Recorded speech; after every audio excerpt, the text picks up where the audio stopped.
Hello everyone, स्वागत है आप सबका। तो हम लोग डिस्कस कर रहे थे, हमारा जो चैप्टर चल रहा है ओसिलेशन से रिलेटेड। तो हम यहाँ ओसिलेशंस को ही कंटिन्यू करने वाले हैं। और आज का जो हमारा टॉपिक है ओसिलेशन से रिलेटेड है, वो क्या है? एनर्जी इन एसएचएम, यानी एनर्जी सिंपल हार्मोनिक मोशन में किस तरीके के पास, पार्टिकल के पास एनर्जी किस तरीके से होता है, उसको हम लोग यहाँ डिस्कस करने वाले हैं। ओके, तो देखते हैं। सबसे पहले आपको बात जानना चाहिए कि अगर कोई पार्टिकल एसएचएम में है तो वो दो तरह की एनर्जी को रख के चलेगा। ठीक है, सबसे पहला है काइनेटिक एनर्जी और दूसरा क्या है? पोटेंशियल एनर्जी को रख के चलेगा। किसको रख के चलेगा? काइनेटिक और पोटेंशियल एनर्जी को। And you know that the formula for the kinetic energy is half M V square. Okay, ये होता है। और दूसरा जो होता है पोटेंशियल एनर्जी का, जो कि एक हार्मोनिक ऑसिलेटर के केस में होता है, वो आपको पता है हाफ के एक्स स्क्वायर होता है। जहां के क्या होता है? स्प्रिंग के केस में स्प्रिंग कांस्टेंट बोलते हैं, या तो आप इसको फोर्स कांस्टेंट कह सकते हैं। तो अगर मैं बोलता हूं कि पूरे सिस्टम का एनर्जी निकालना है, तो आपको करना क्या होगा?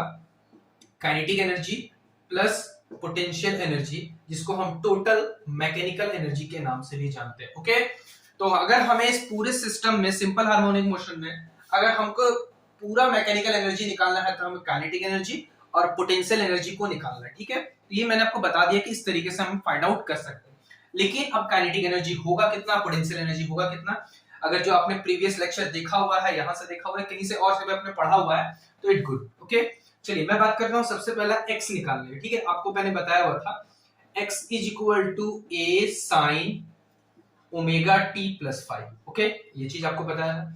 अगर हम इसे यहां पे पुट करते हैं, ध्यान से देखिएगा, तो पोटेंशियल एनर्जी, इसको शॉर्ट में हाफ के एक्स स्क्वायर लिख रहे हैं, तो हाफ के a sine a square sine omega t plus 5 लिख सकते हैं। ओके, ये चीज हम लोग लिख सकते हैं। ओके, क्या लिख सकते हैं? हाफ के साइन स्क्वायर हो जाएगा, क्योंकि एक्स को यहाँ पुट करते हैं, तो हाफ के a square sine square omega t plus 5। Okay, लेकिन एक चीज आपने और भी पढ़ा होगा, अगर हम इसे ओमेगा के टर्म में कन्वर्ट करना चाहेंगे, आपने ये पढ़ा है, मैंने प्रीवियस फर्स्ट लेक्चर में ही जैसे बताया हुआ था, ओमेगा को रूट ओवर के बाई एम लिख सकते हैं। क्या लिख सकते हैं? के बाई एम। तो अगर हम ओमेगा स्क्वायर लिखना चाहते हैं, तो वो हो जाएगा K by M implies K is equal to M omega square हो जाएगा। ठीक है, तो अगर हम इस के की वैल्यू को यहां पुट कर देते हैं, तो आपका जो पोटेंशियल एनर्जी आ जाएगा half m omega square a square sine square omega square sine omega t plus 5। Okay, ये चीज आपका आ जाने वाला है। क्लियर है? तो आपका जो पोटेंशियल एनर्जी का फॉर्म आ गया है, वो आपका कितना आ गया है? Half m omega square a square sine square omega t plus 5, जो कि अगेन एक टाइम का फंक्शन है। यानी पोटेंशियल एनर्जी अलग अलग टाइम पे अलग अलग निकालेगा बाय दिस फॉर्मूला, क्योंकि ये साइनोसॉइडल फंक्शन, साइन स्क्वायर के फंक्शन को, बेसिकली ये साइनोसॉइडल साइन स्क्वायर के फंक्शन को ओबे करता है। ठीक है, और इनफैक्ट इस बार प्लस और माइनस के सिंबल से आपको कोई लेना देना नहीं है, क्योंकि इस स्क्वायर का फंक्शन हो जाने के कारण से आपको कोई यहाँ फर्क नहीं पड़ने वाला। ठीक है, तो ये आपका पोटेंशियल एनर्जी आ गया। ओके, अब दूसरा देखते हैं कि इसकी काइनेटिक एनर्जी कितना होगा। ओके, काइनेटिक एनर्जी कितना होगा? तो अगर हम लोग देखते हैं, यहां से हमने भी के बारे में पढ़ा था, वी ए हमने क्या निकाला था? A omega cos omega t plus 5 निकाला था। अगर हम लोग वी स्क्वायर बोलते हैं, तो आराम से इसे a square omega square cos square omega square plus 5 करते हैं, तो जो काइनेटिक एनर्जी का फॉर्मूला आ जाएगा हाफ एम, आप इसे पुट करते हैं, तो omega square a square cos square omega t plus 5। Okay, तो आप देख सकते हैं कि काइनेटिक और पोटेंशियल दोनों ही टाइम के फंक्शन बन गए हैं। यानी पूरे सिस्टम में आपका काइनेटिक और पोटेंशियल दोनों ही टाइम पे डिपेंडेंट है। ओके, टाइम पे क्या जा रहे हैं? डिपेंडेंट फंक्शन हो जा रहे हैं। अब अगर हम सिस्टम का टोटल मैकेनिकल एनर्जी जिसे हम लोग निकालना चाह रहे हैं, तो kinetic energy plus potential energy का हम लोग सम करेंगे। तो काइनेटिक एनर्जी और पोटेंशियल एनर्जी जब सम करेंगे, तो आप देख सकते हैं half m omega square a square common आ जाएगा, cos square omega t plus 5 हो जाएगा, plus sign square omega t plus 5 हो जाने वाला है।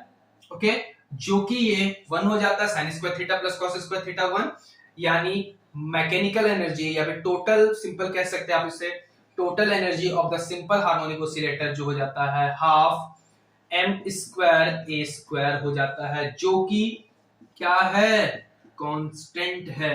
क्या है, कांस्टेंट है।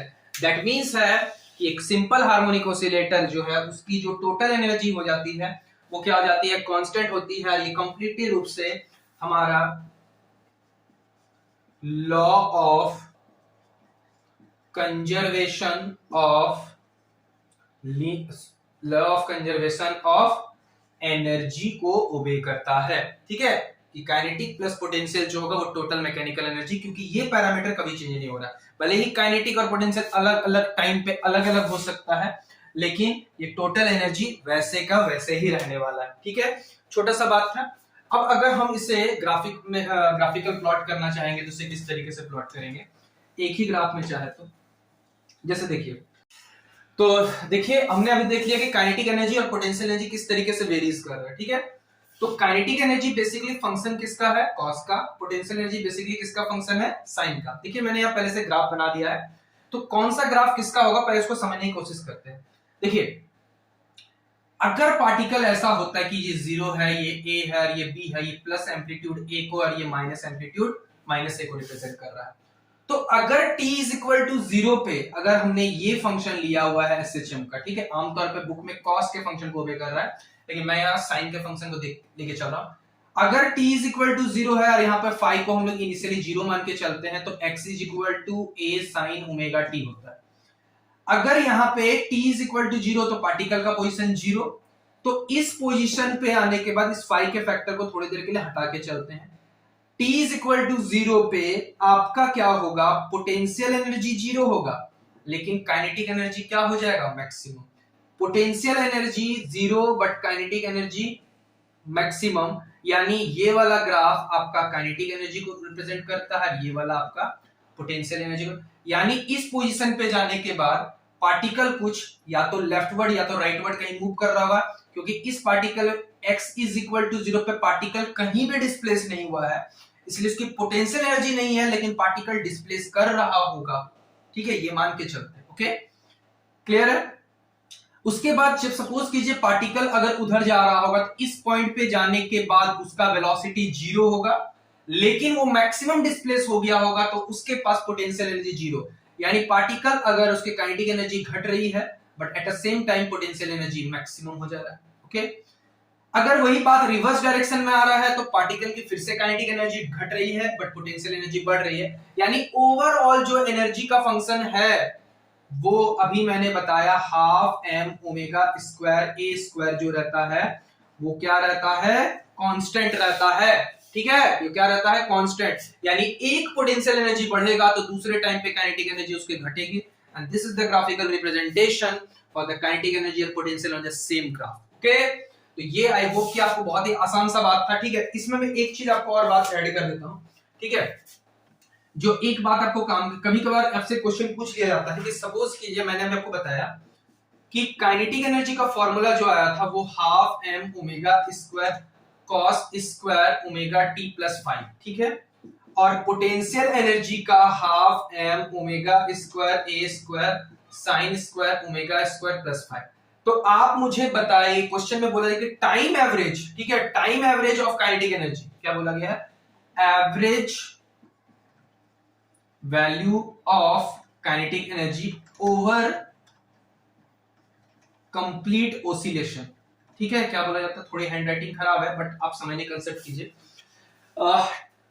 Average value of kinetic energy complete one oscillation, particle ने जब पूरा का पूरा कंप्लीट ओसिलेशन का, तो पार्टिकल के पास एवरेज काइनेटिक एनर्जी कितना हो जाता है। तो देखिए, जब भी हम एवरेज की बात करते हैं तो ये पूरा का पूरा पैरामीटर कांस्टेंट रहने वाला है, लेकिन जो भी एवरेज वैल्यू कैलकुलेट होगा वो इस पैरामीटर के कारण से होगा।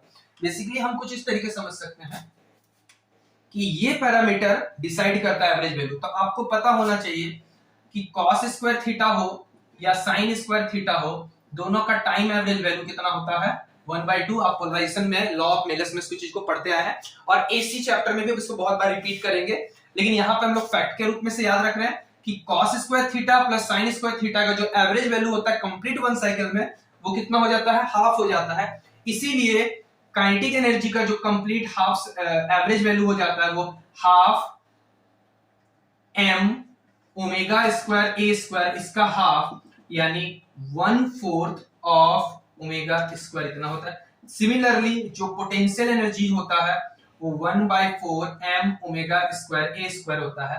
और जब हम दोनों को ऐड करते हैं तो टोटल मैकेनिकल एनर्जी की जब हम बात करते हैं तो वो 1/4 m omega square a square plus 1/4 m omega square a square, that means half m omega square a square. यानी टोटल एनर्जी तो भाई वही रहने वाली है, भले ही कंप्लीट साइकिल में कुछ भी रहे, लेकिन total energy of the system है, law of conservation of energy complete रूप से ओबे होती ही होती है। ठीक है, तो आई होप कि आपको ये एनर्जी की बात पूरी के पूरे समझ में आया, ग्राफिकल प्लॉट समझ में आया, कॉस का फंक्शन है, साइन का फंक्शन है, ये टाइम एवरेज क्या होता है।